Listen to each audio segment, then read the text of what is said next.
Init na. Initan siya, napapasok. Mamay, baka matapon mamay. Magaling ah. Marunong na.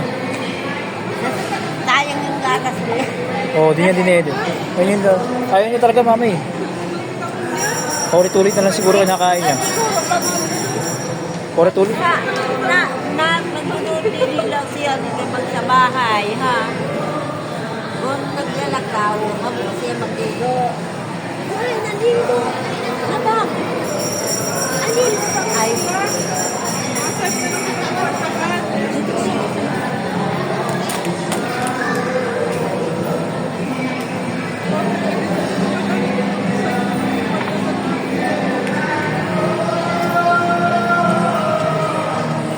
Dapat, ilang oras tulog mo din?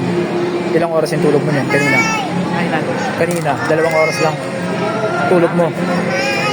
Matapos ko gabi na tulog. Mga alas 8, alas 9. Ah.